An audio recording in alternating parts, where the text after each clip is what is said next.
मैं माताओं से पूछना चाहता हूँ कि बेटी नहीं पैदा होगी तो बहू कहाँ से लाओगी।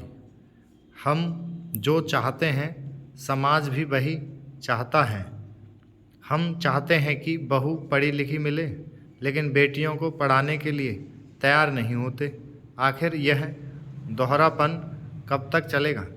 यदि हम बेटी को पढ़ा नहीं सकते तो शिक्षित बहू की उम्मीद करना बेईमानी है। जिस धरती पर मानवता का संदेश दिया गया हो, वहाँ बेटियों की हत्या दुख देती है। यह अल्ताफ़ हुसैन हाली की धरती है।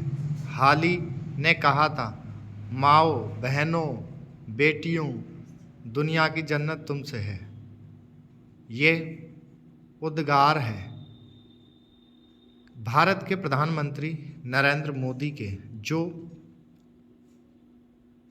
22 जनवरी 2015 को हरियाणा के पानीपत से बेटी बचाओ बेटी पढ़ाओ अभियान की शुरुआत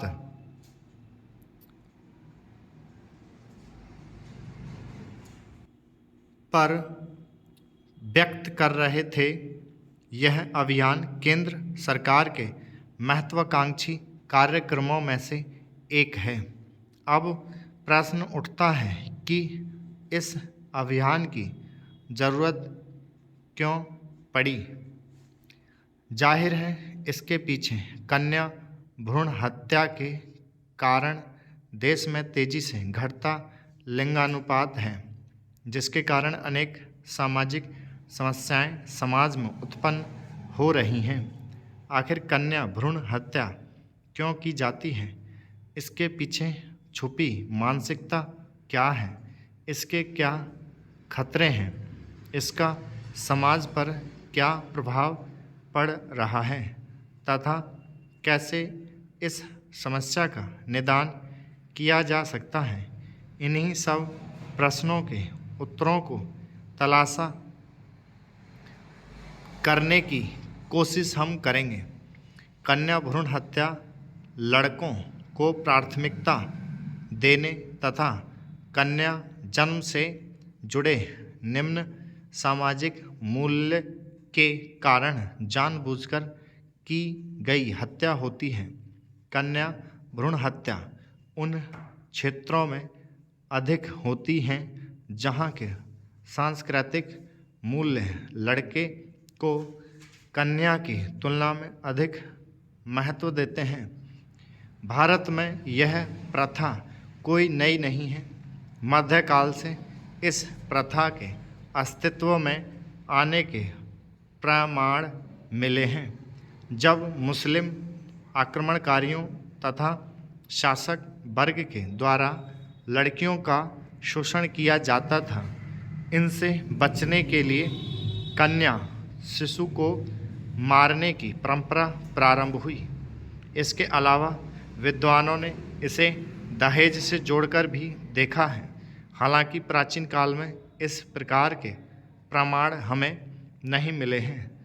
वैदिक काल में तो कन्याओं की शिक्षा दीक्षा का उचित प्रबंध किया जाता था।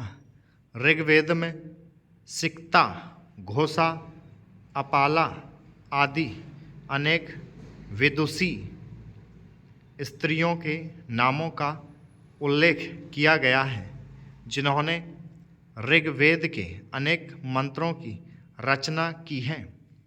गार्गी के नाम से भी हम परिचित हैं, जिन्होंने गार्गी संहिता नामक प्रसिद्ध खगोल विज्ञान के ग्रंथ की रचना की तथा याज्ञवल्क्य जैसे विद्वान ऋषि को शास्त्र में पराजित कर दिया था। प्रसिद्ध स्मृतिकार महर्षि मनु ने तो अपनी विश्वविख्यात कृति मनुस्मृति में लिखा है, अर्थात यहाँ नारियों का सम्मान होता है, वहाँ देवताओं का निवास होता है। परंतु वर्तमान में इसके कदम एकदम विपरीत स्थिति हो रही है। चूँकि पहले तकनीक नहीं थी, इसीलिए कन्या शिशु को जन्म लेने के बाद मार दिया जाता था, किंतु अब तकनीक के कारण कन्या भ्रूण को गर्भ में ही मार दिया जाता है। यूनिसेफ की एक रिपोर्ट के अनुसार भारत में सुनियोजित लिंग भेद के कारण भारत की जनसंख्या से लगभग 5 करोड़ लड़कियां गायब हैं। विश्व में अधिकतर देशों में प्रति पुरुषों पर लगभग 105 स्त्रियों का जन्म होता है, जबकि भारत में 100 पुरुषों पर केवल 93 स्त्रियां ही हैं। संयुक्त राष्ट्र का कहना है कि भारत में अनुमानित तौर पर प्रतिदिन 2000 अजन्मी कन्याओं की हत्या की जाती है। भारत में यह स्त्री विरोधी नज़रिया समाज के सभी वर्गों में फैला है।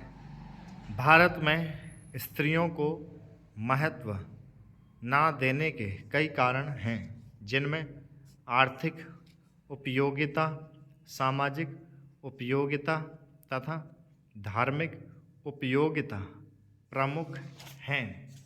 इन्हें हम निम्न प्रकार से समझ सकते हैं।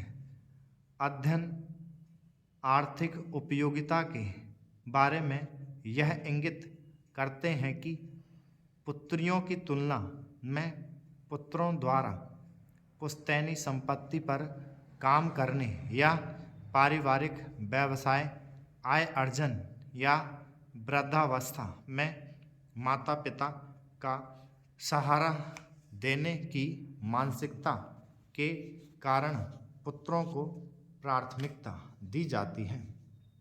विवाह होने पर लड़का एक पुत्र वधू लाकर घर की लक्ष्मी में वृद्धि करता है, जो घरेलू कार्य में अतिरिक्त सहायता करती है एवं दहेज के रूप में आर्थिक लाभ भी पहुंचाती है, जबकि पुत्रियां विवाहित होकर चली जाती हैं तथा दहेज के रूप में आर्थिक बोझ का कारण भी बनती हैं। चीन आदि देशों की तरह भारत में भी पुरुष शासित एवं पुरुष प्रधान परिवारों की यह प्रथा है कि वंश चलाने के लिए कम से कम एक पुत्र का होना अनिवार्य है एवं कई पुत्र होना परिवार के ओहदे को अतिरिक्त रूप से बढ़ा देता है। कई धार्मिक अवसरों पर परंपराओं के अनुसार केवल पुत्र ही भाग ले सकते हैं, जैसे अंतिम संस्कार एवं श्राद्ध कर्म इत्यादि। संयुक्त राष्ट्र ने चेतावनी दी है कि भारत में कन्या भ्रूण हत्या जनसंख्या से जुड़े संकट उत्पन्न कर सकती है। वर्ष 1981 में 0-6 साल के बच्चों का लिंग अनुपात 962 था, जो 1991 में घटकर 945 तथा 2001 में 927 तथा 2011 में और अधिक घटकर 914 रह गया है। इस आयु वर्ग में सर्वाधिक चिंताजनक स्थिति हरियाणा 830, पंजाब 846, जम्मू कश्मीर 859, राजस्थान 888 तथा उत्तराखंड 890 राज्यों में है। घटते लिंगानुपात के कारण इन राज्यों में स्टॉप